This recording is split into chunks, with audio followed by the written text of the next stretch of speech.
ನೋಡಿ, ದೀಪಾವಳಿ ಜಾತ್ರೆ ಈಗ ತಾನೇ ಮುಕ್ತಾಯವಾಗಿದೆ. ಸೊ ಮಹಾರಥೋತ್ಸವ ಮುಗಿದ ತಕ್ಷಣ ಅಲ್ಲಿಗೆ ಒಂದು ರೀತಿ ದೀಪಾವಳಿ ಜಾತ್ರೆ ಕಂಪ್ಲೀಟ್ ಮುಕ್ತಾಯವೇ ಅಂತ ಹೇಳ್ಬೋದು. ಇಲ್ಲಿ ಏನು ಗೊತ್ತಾ, ಒಂದು ಮುಖ್ಯ ವಿಚಾರ ಏನಪ್ಪ ಅಂದರೆ, ಸೊ ಏನು ಮಹಾರಥೋತ್ಸವ ಏನು ತೇರು ಎಳೆದ ನಂತರ ನಮ್ಮ ಹಳ್ಳಿ ಜನ ಎಲ್ಲ ಬಂದು ಈ ಬಸ್ ಸ್ಟ್ಯಾಂಡಲ್ಲಿ ತುಂಬ ಹೋಗ್ತಾರೆ, ತುಳುಕ್ಬಿಡ್ತಾರೆ. ಎಲ್ಲ ರೂಮ್ ಖಾಲಿ ಮಾಡ್ಬೇಕಂತ ಮಾಹಿತಿ ಕೇಂದ್ರಕ್ಕೆ ಬರೋದು. ಬಸ್ ಹೊಂಟೋಯ್ತದೆ, ಬೇಗ ಕೊಡಿ ಬೇಗ ಕೊಡಿ ಅನ್ನೋದು ಎಲ್ಲ ತುಂಬ ಹೋಗ್ತಾರೆ. ಅಂದರೆ ಅವ್ರಿಗೆ ಒಂದು ಆಲೋಚನೆ ಯಾವ ಥರ ಇರುತ್ತೆ ಅಂದರೆ, ಇನ್ನೇನು ಜಾತ್ರೆ ಮುಗೀತಲ್ಲ, ಊರಿಗೆ ಹೋಗಿ ಸೇರ್ಕೊಳ್ಳಮ್ಮ, ಸಡನ್ನಾಗಿ ಊರು ನೆನಪಾಯ್ತದೆ. ಬಂದಂತಹ ಭಕ್ತಾದಿಗಳಿಗೆ ಏನು ಜಾತ್ರೆ ಮುಗಿಯೋ ತನಕ ಅವ್ರಿಗೆ ಊರ ಮೇಲೆ ಜ್ಞಾನ ಇರೋಲ್ಲ. ಆ ಥರ ಭಗವಂತ ಮಾದಪ್ಪ ಅಂದ್ಕೊಂಡು ಸ್ವಾಮಿ ಸನ್ನಿಧಾನದಲ್ಲಿ ಇರ್ತಾರೆ. ತದನಂತರ ಅವರು ಏನೋ ಈ ಜಾತ್ರೆ ಮುಕ್ತಾಯ ಆದ ತಕ್ಷಣ ಊರು ಸಡನ್ನಾಗಿ ಜ್ಞಾನ ಬರ್ತದೆ, ಅದು ಮಹಾರಥೋತ್ಸವ ಮುಗಿದ ತಕ್ಷಣ. ಸೊ ಆ ಒಂದು ಸಂದರ್ಭದಲ್ಲಿ ಏನು ಮಾಡ್ತಾರೆ, ಭಕ್ತಾದಿಗಳು ಬಂದು ಈ ಥರ ಬಸ್ ಸ್ಟ್ಯಾಂಡ್ ಪೂರ್ತಿ ಜಮಾಯಿಸ್ಬಿಡ್ತಾರೆ. ಸೊ ಜಮಾಯಿಸಿ ಏನು ಮಾಡ್ತಾರೆ, ಸೀಟ್ಗೋಸ್ಕರ ಪರದಾಡ್ತಾರೆ. ಹೋಗೋದು ಹತ್ತೋದು ಎಲ್ಲ ಕಿಟಕಿ ಒಳಗೆ ನುಗ್ಗೋದು, ಸಂಜೆ ಒಳಗೆ ನುಗ್ಗೋದು. ಅಂದರೆ ಅವ್ರ ಆಲೋಚನೆ ಯಾವ ರೀತಿ ಇರ್ತದೆ ಅಂದರೆ, ಪಕ್ಕಾ ಅದು ನಮಗೆ ಸೀಟ್ ಸಿಗಲ್ಲ ಅನ್ನೋ ಒಂದು ಮೆಂಟಾಲಿಟಿ.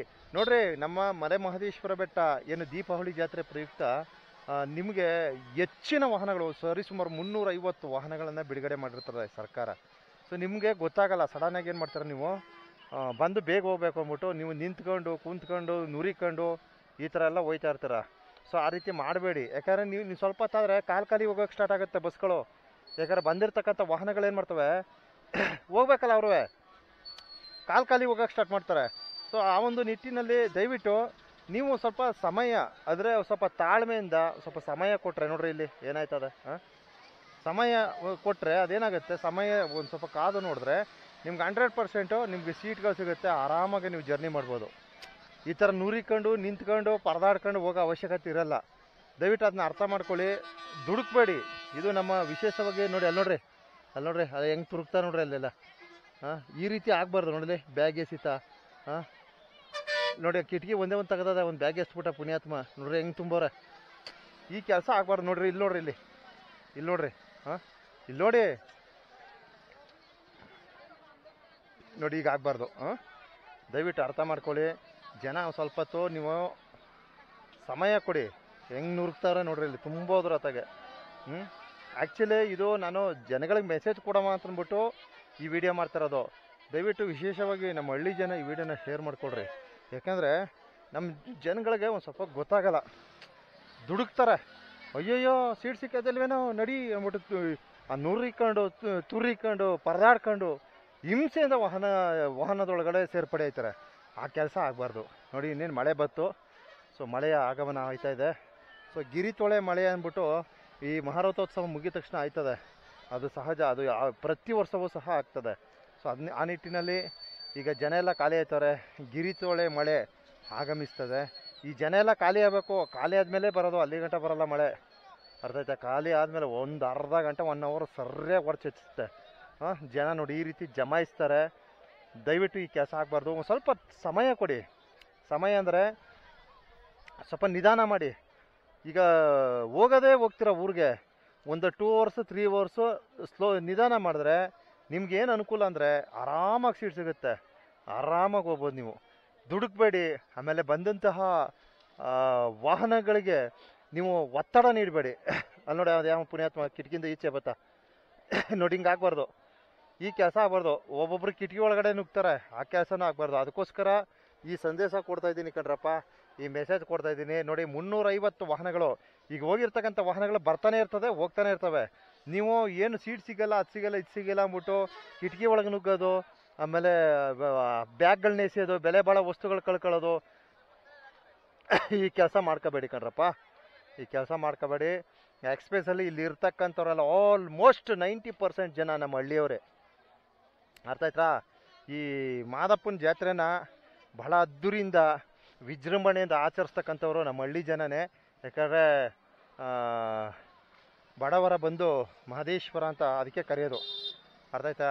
ಮಾದಪ್ಪನ ಸನ್ನಿಧಾನದಲ್ಲಿ ನಮ್ಮ ಬಡವರಿಗೆ ಪ್ರಿಯವಾದದ್ದು ಮಹದೇಶ್ವರ. ಅರ್ಥ ಆಯ್ತಾ? ಇಷ್ಟು ಹೇಳ್ತಾ ಇದ್ದೀನಿ. ದಯವಿಟ್ಟು ಆತರ ಪಡಬೇಡಿ, ಗಾಬರಿ ಬೀಳಬೇಡಿ. ಸ್ವಲ್ಪ ನಿಧಾನಕ್ಕೆ ಬನ್ನಿ, ನಿಧಾನಕ್ಕೆ ಹೋಗಿ. ನಿಮಗೆ ವಾಹನಗಳ ಒಂದು ಸೌಲಭ್ಯಗಳು ಹೆಚ್ಚಾಗಿದೆ. ಆಮೇಲೆ ನೋಡ್ರಿ, ಫ್ರೀ ಬಸ್ ಅಂದ್ಬಿಟ್ಟು ಏನು ಮಾಡ್ತಾರೆ ಜನ ಎಲ್ಲ ನೋಡಿ, ಅಲ್ಲಿ ಕರ್ನಾಟಕ ಸಾರಿಗೆ ವಾಹನದಕ್ಕೆ ನುಗ್ಗಲಲ್ಲಿ ಹೋಯ್ತಾರೆ. ಇಲ್ಲೆಲ್ಲ ನೋಡಿ ನಮ್ಮ ಪ್ರೈವೇಟ್ ವಾಹನಗಳು ಸ್ವಲ್ಪ ಖಾಲಿಯಾಗಿ ನಿಂತಿದೆ. ಸ್ವಲ್ಪ ಇವುಗಳನ್ನೂ ಸಹ ಒಂದು ಸ್ವಲ್ಪ ಈ ಕಡೆನೂ ಗಮನ ಕೊಡ್ರಪ್ಪ, ಆರಾಮಾಗಿ ಹೋಗ್ಬೋದು.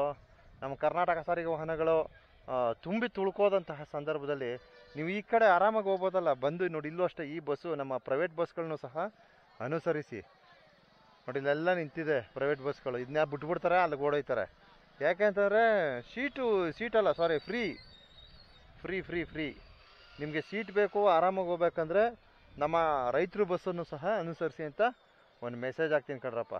ಇಷ್ಟು ಹೇಳ್ತಾ, ದೀಪಾವಳಿ ಜಾತ್ರೆ ಅದ್ದೂರಿಯಾಗಿ ಮುಗಿದಿದೆ. ಆಮೇಲೆ ಮತ್ತೊಂದು ವಿಶೇಷ ಏನೋ ಗೊತ್ತಾ, ದೀಪಾವಳಿ ಜಾತ್ರೆದು ಮೇಯ್ನ್ ವಿಶೇಷ ಟಾಪಿಕ್ಕು ಯಾವುದೇ ಅನಾಹುತ ಅಪಘಾತಗಳಿಲ್ಲ. ಇದಕ್ಕೆ ಮೂಲ ಕಾರಣ ದ್ವಿಚಕ್ರ ವಾಹನ ತಡೆ, ಹಾಗೆ ಆಟೋ ಗೂಡ್ಸ್ ವಾಹನಗಳ ತಡೆ. ಇದಿಷ್ಟು ವೆರಿ ಇಂಪಾರ್ಟೆಂಟ್ ಆಗುತ್ತೆ. ಯಾಕಂದರೆ ಟೂ ವೀಲರ್ ಬಿಟ್ಟಾಗ ಅವರು ಯದ್ವಾ ನುಗ್ಗಿ ಅನಾಹುತ ಅಪಘಾತಕ್ಕೆ ದಾರಿ ಮಾಡ್ಕೊತಾರೆ. ಸೊ ಈ ನಿಟ್ಟಿನಲ್ಲಿ ನಮ್ಮ ದೀಪಾವಳಿ ಜಾತ್ರೆ ಪ್ರಯುಕ್ತ ಯಾವುದೇ ತರಹದ ಅನಾಹುತ ಅಪಘಾತಗಳು ಸಂಭವಿಸಿಲ್ಲ ಅಂತ ಹೇಳ್ತಾ, ಸೊ ಇದೇ ತರಹದ ಈಗ ಲಾಸ್ಟು ಅದು ಯಾವುದೋ ಇನ್ನೊಂದು ಅಮಾವಾಸ್ಯೆ ದಿವಸ ಇಬ್ಬರು ಹುಡುಗರು ಸ್ಪಾಟ್ ಡೆತ್ ಆಗೋಯ್ತಾರೆ. ಎಲ್ಲಿ ಗೊತ್ತಾ, ತಾಳ್ಬೆಟ್ಟದಿಂದ ಕೆಳಗಡೆ ಸ್ಪಾಟ್ ಡೆತ್ತು. ಯಾಕೆಂದರೆ ಅವಾಗ ಟೂ ವೀಲರು ತಡೆ ಒಡ್ಡಿರಲಿಲ್ಲ. ಸೊ ಅದೇನು ಚಿಕ್ಕದು ಅಮಾವಾಸ್ಯೆ ಬಿಡೋಂಬಿಟ್ಟು ಸುಮ್ಮನೆ ಆಯ್ತಾರೆ. ಆದರೆ ಈ ಥರ ಜಾತ್ರೆ ವಿಶೇಷಗಳಲ್ಲಿ ಪಕ್ಕ ವಾಹನ ತಡೆ ಮಾಡ್ತಾರೆ. ಎಲ್ಲ ಸಂದರ್ಭದಲ್ಲೂ ವಾಹನ ತಡೆ ಮಾಡೋಕ್ಕಾಗಲ್ಲ. ಸೊ ಈ ವಿಶೇಷ ದಿನಗಳು ಈ ರೀತಿ ಮಾಡ್ತಾರೆ. ಇಲ್ಲಾಂದ್ರೆ ಇಷ್ಟೊತ್ತಿಗೆ ಬೇಜಾನು ಅಪಘಾತಗಳಾಗ್ಬಿಡ್ತಿತ್ತು, ಸರಣಿ ಅಪಘಾತಗಳು. ಅದೆಲ್ಲ ಆಗಬಾರ್ದು. ಸೊ ದೀಪಾವಳಿ ಜಾತ್ರೆ ಮುಕ್ತಾಯವಾಗಿದೆ. ಏನು ಗಿರಿತೊಳೆ ಮಳೆ ಆಗಮಿಸ್ತದೆ. ಎಲ್ರಿಗೂ ಒಳ್ಳೆಯದಲ್ಲಿ. ಧನ್ಯವಾದಗಳು.